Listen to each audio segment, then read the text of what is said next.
হরে কৃষ্ণ, রাধে রাধে।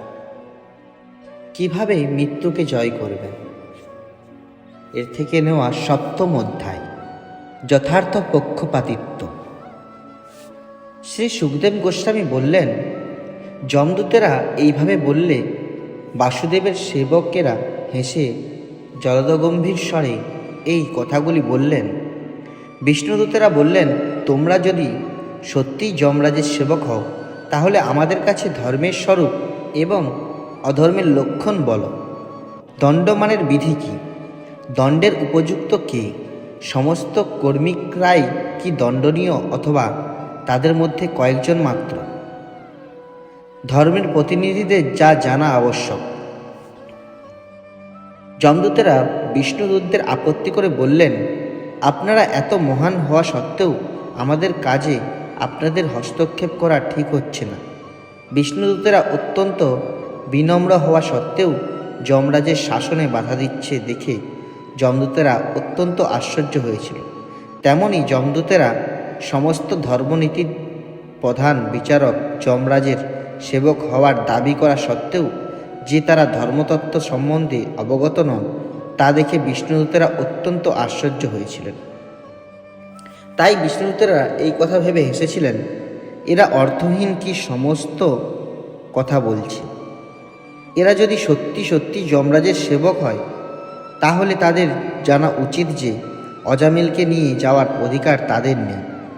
বিষ্ণুদূতেরা গম্ভীর স্বরে বললেন, আপনারা দাবি করছেন যে আপনারা হচ্ছেন ধর্মরাজ, যমরাজ যিনি মৃত্যুর অধিকর্তা, এবং ধর্মপালকের প্রতিনিধি, এবং তার দ্বারা নিয়োজিত কাজে আমরা আপনাদের বাধা দিচ্ছি বলে আমাদের দোষারোপ করছেন।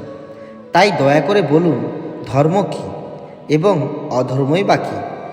যদি আপনারা যমরাজের প্রকৃত প্রতিনিধি হয়ে থাকেন তবে এই প্রশ্নের উত্তর আপনাদেরকে দিতেই হবে। যমদূতদের কাছে বিষ্ণুদূতদের এই প্রশ্নটি অত্যন্ত গুরুত্বপূর্ণ। ভৃত্যের কর্তব্য হচ্ছে প্রভুর নির্দেশ অবশ্যই জানা। যমদূতেরা নিজেদের যমরাজের আজ্ঞাবাহক বলে দাবি করেছিল এবং তাই বিষ্ণুদূতেরা অত্যন্ত বুদ্ধিমত্তা সহকারে তাদের বলেছিলেন ধর্ম এবং অধর্মের লক্ষণ বিশ্লেষণ করতে। একজন বৈষ্ণব এসব বিষয় খুব ভালোভাবে জানেন, কারণ তিনি ভগবানের নির্দেশ ভালোভাবে অবগত। ভগবান বলেছেন, সমস্ত ধর্ম পরিত্যাগ করে কেবল আমার শরণাগত হও। তাই ভগবানের শরণাগত হওয়াই হচ্ছে ধর্মের প্রকৃত তত্ত্ব। যারা শ্রীকৃষ্ণের পরিবর্তে জড়া প্রকৃতির শরণাগত হয়েছে তাদের জড়জাগতিক স্থিতি যাই হোক না কেন তারা সকলেই পাপী। ধর্মতত্ত্ব সম্বন্ধে অজ্ঞ হওয়ার ফলে তারা শ্রীকৃষ্ণের শরণাগত হয় না এবং তাই তাদের দুষ্কৃতকারী, পাপী, নরাধম এবং জ্ঞানহীন মূর্খ বলে বিবেচনা করা হয়। সেই সম্বন্ধে ভগবদ্গীতায় শ্রীকৃষ্ণ বলেছেন, মূঢ় নরাধম মায়ার দ্বারা যাদের জ্ঞান অপহৃত হয়েছে এবং যারা অসুরিক ভাবাপন্ন, সেই সমস্ত দুষ্কৃতকারীরা আমার শরণাগত হয় না। যারা শ্রীকৃষ্ণের শরণাগত হয়নি তারা প্রকৃত ধর্মতত্ত্ব জানে না। তা না হলে তারা শ্রীকৃষ্ণের শরণাগত হতো। বিষ্ণুদূতদের প্রশ্নগুলি অত্যন্ত উপযুক্ত। কেউ যখন কারো প্রতিনিধিত্ব করে তখন সেই ব্যক্তির উদ্দেশ্য সম্বন্ধে পূর্ণরূপে অবগত হওয়াটা হচ্ছে তার অবশ্য কর্তব্য। তাই কৃষ্ণ ভাবনামৃত আন্দোলনে ভক্তদের পূর্ণরূপে শ্রীকৃষ্ণ এবং শ্রী চৈতন্য মহাপ্রভুর উদ্দেশ্য সম্বন্ধে অবগত হওয়া উচিত।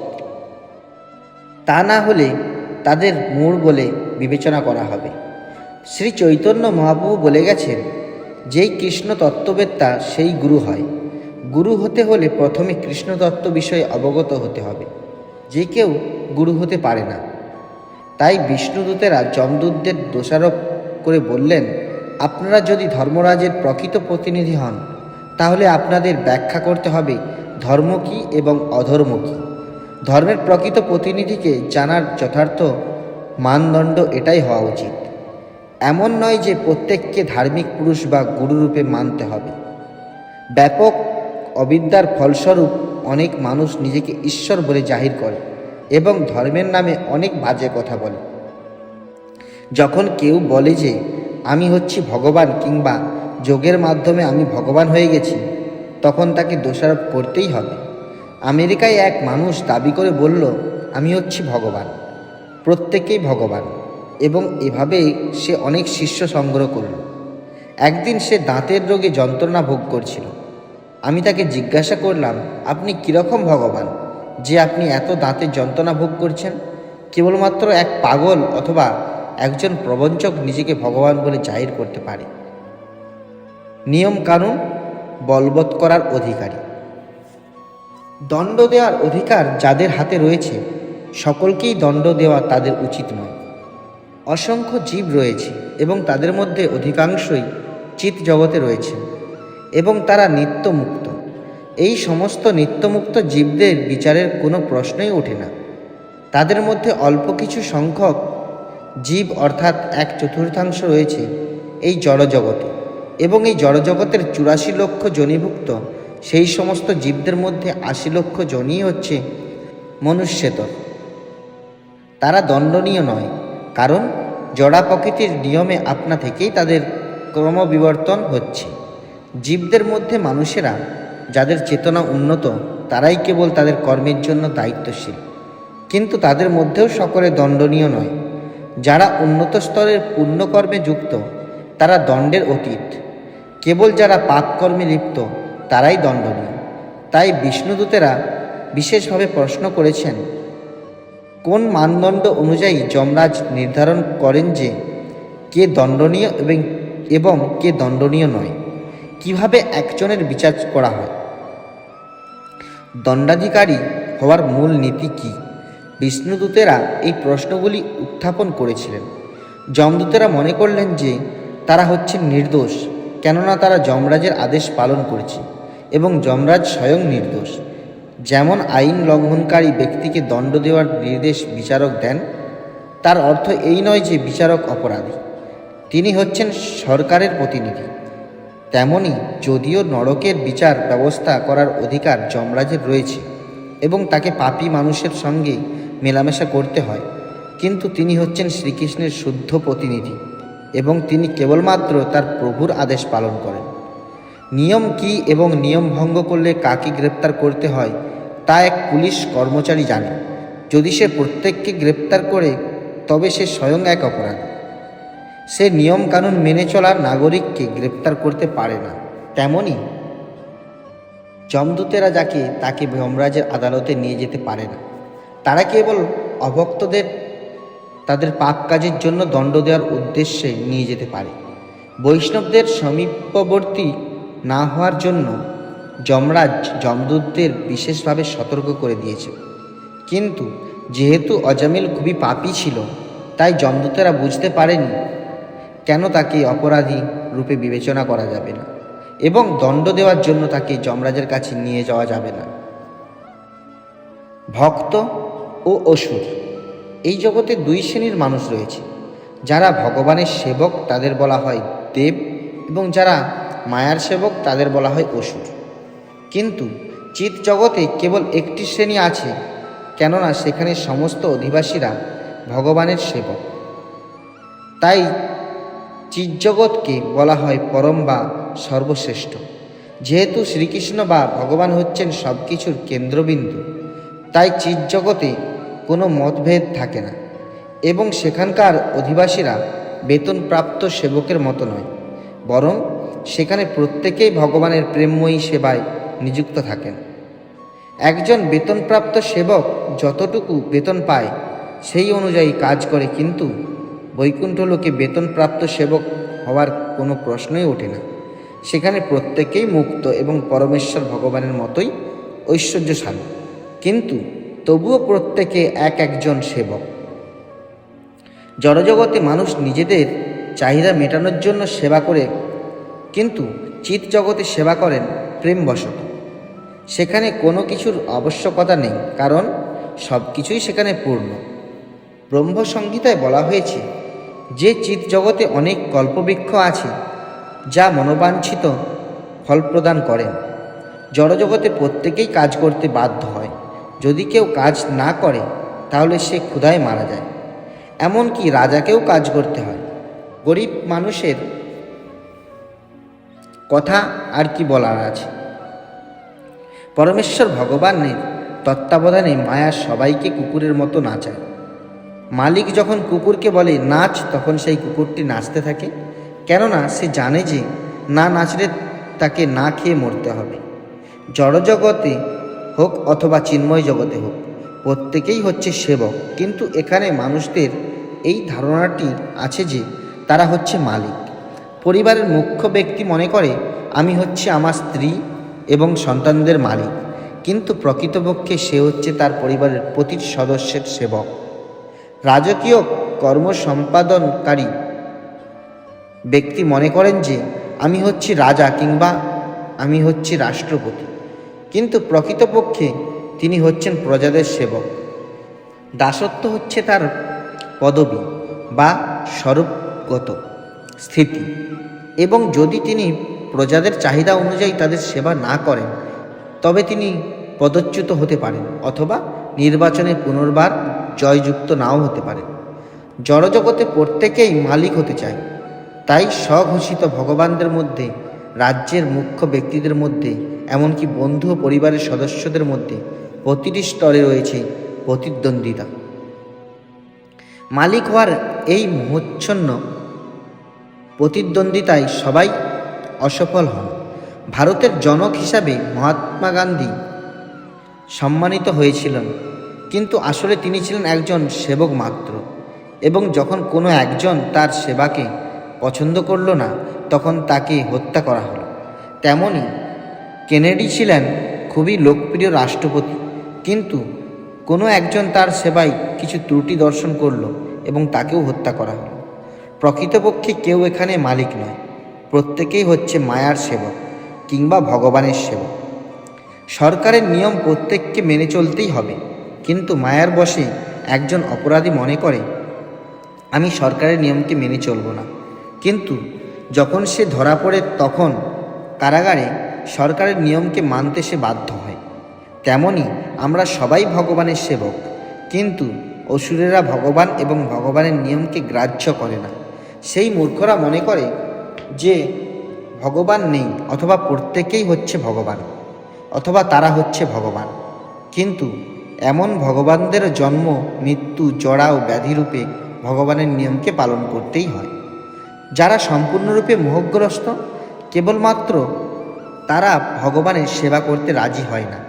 তারা স্বেচ্ছাকৃতভাবে ভগবানের সেবা না করে ভগবানের বহিরঙ্গা শক্তি মায়ার দাস হয়। ভূতে পাওয়া মানুষেরা সদা সর্বদা এই প্রকার নিরর্থক কথা বলে থাকে। তেমনি জীব যখন মায়াগ্রস্ত হয় অথবা জড়া প্রকৃতি মায়া শক্তির দ্বারা প্রভাবিত হয়, সেও নিরর্থক কথা বলে থাকে। এবং সবচাইতে মূর্খামি কথা হচ্ছে যে সে নিজেকে ভগবান বলে জাহির করে। দেব এবং অসুর এই দুই শ্রেণীর মানুষের মধ্যে সদা সর্বদা সংঘর্ষ চলছে। অসুরেরা সর্বদা ভগবানের বিরোধিতা করে এবং দৈবীগুণ সম্পন্ন মানুষেরা সর্বদা ভগবানের শরণাগত হন। প্রহ্লাদ মহারাজের কাহিনীর মধ্যে আমরা দেখতে পাই যে এমনকি এক পরিবারের মধ্যে দেব এবং অসুর রয়েছে। প্রহ্লাদ মহারাজের পিতা হিরণ্যকশিপু একজন অসুর ছিলেন, কিন্তু প্রহ্লাদ মহারাজ ছিলেন ভক্ত।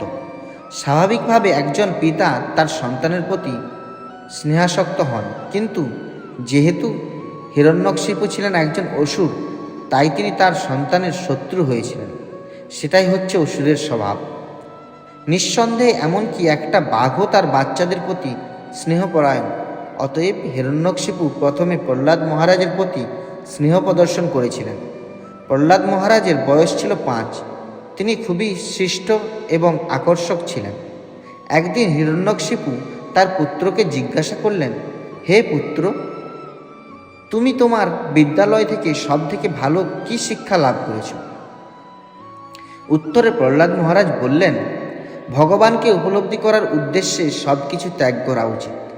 আধ্যাত্মিক উন্নতির জন্য মনুষ্য জীবনটি হচ্ছে সবচাইতে শ্রেষ্ঠ সুযোগ, এবং ভগবত উপলব্ধির উদ্দেশ্যে এই জীবনটির সদ্ব্যবহার করা উচিত। হিরণ্যকশিপু ক্রোধ প্রকাশ করে প্রহ্লাদ মহারাজের শিক্ষকদের জিজ্ঞাসা করলেন, কেন আমার পুত্রকে এই সমস্ত নিরর্থক কথা শেখাচ্ছেন? তারা ভয়পূর্বক উত্তর দিলেন, মহাশয়, আমরা বালককে এই সমস্ত শিক্ষা দিইনি। স্বাভাবিকভাবেই সে ভগবানের প্রতি আসক্ত হয়েছে, তাই আমরা কি করতে পারি? সুযোগ পেলেই সে তার সহপাঠীদের কৃষ্ণ ভাবনামৃত শিক্ষা দিতে শুরু করে।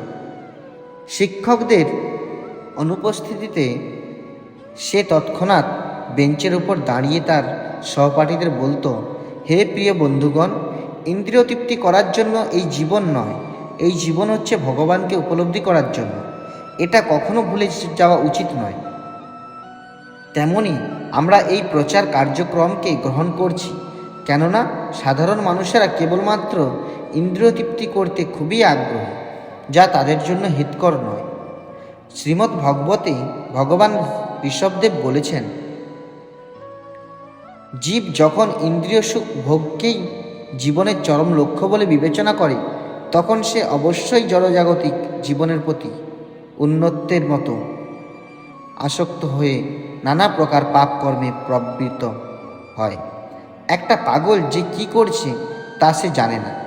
জড়বাদী মানুষেরা ইন্দ্রিয় তৃপ্তি সাধন করতে এতটাই আসক্ত যে তারা পাগল হয়ে যায় এবং সমস্ত প্রকার পাপ কর্মে লিপ্ত হয়। ভগবান ঋষভদেব বলেছেন, জড়বাদীদের জীবন প্রণালী হচ্ছে খুবই ভয়ঙ্কর। যারা ইন্দ্রিয় তৃপ্তিতে সর্বদা লিপ্ত হয়, কৃষ্ণ তাদের জড়জগতে পুনরায় জন্মগ্রহণ করার সুবিধা প্রদান করেন। যৌন সুখ ভোগ করার জন্য একটা বানরেরও খুব ভালো সুবিধা থাকে। কখনো কখনো বানরও বৈরাগীর মতো আচরণ করে। সে জঙ্গলে বিবস্ত্র অবস্থায় থাকে এবং কেবলমাত্র ফল খায়, কিন্তু তার স্বভাব এমনই যে যৌন সুখের জন্য কমপক্ষে সে 3 ডজন বানরের সঙ্গে যৌন সঙ্গ করে। তথাকথিত বৈরাগী যারা সাধুদের বস্ত্র পরিধান করে কিন্তু গোপনে স্ত্রীদের সঙ্গে অবৈধ সঙ্গ করে থাকে, তারা হচ্ছে ঠিক বানরদের মতো। এটা হচ্ছে আসুরিক। অসুরেরা ভগবানকে বিশ্বাস করে না এবং তারা তাদের ইচ্ছানুযায়ী কাজ করতে থাকে। ভগবদ্গীতায় ভগবান শ্রীকৃষ্ণ বলেছেন, মূঢ় নরাধম, মায়ার দ্বারা যাদের জ্ঞান অপহৃত হয়েছে এবং যারা অসুরিক ভাবাসম্পন্ন, সেই সমস্ত দুষ্কৃতকারীরা কখনো আমার শরণাগত হয় না। এখানে ভগবান শ্রীকৃষ্ণ পরিষ্কারভাবে বলেছেন, আসুরং ভাবমাশ্রিতা, কেননা অসুরেরা নাস্তিক দর্শনের আশ্রয় গ্রহণ করে। শিক্ষা, বিজ্ঞান এবং রাজনীতিতে অগ্রগতি করলেও তারা হচ্ছে নরাধম। কেউ তর্ক করতে পারে যে কিভাবে আপনি বিশ্ববিদ্যালয়ে ডিগ্রি প্রাপ্ত একজন নাস্তিক ভদ্রলোককে অসুর বলছেন। তিনি হচ্ছেন খুবই ভদ্র এবং উচ্চশিক্ষিত। শাস্ত্রে বলা হয়েছে, উচ্চশিক্ষিত বলে মনে হলেও নাস্তিক হওয়ার কারণে তার প্রকৃত জ্ঞান মায়া দ্বারা অপহৃত হয়েছে। শাস্ত্র সিদ্ধান্তগুলি রুচিকর বলে মনে না হলেও সেগুলি হচ্ছে প্রামাণিক এবং আমাদের সত্যকে প্রচার করতেই হবে। জীবনের সমস্যাগুলির সঙ্গে আমরা লুকোচুরি খেলতে পারব না।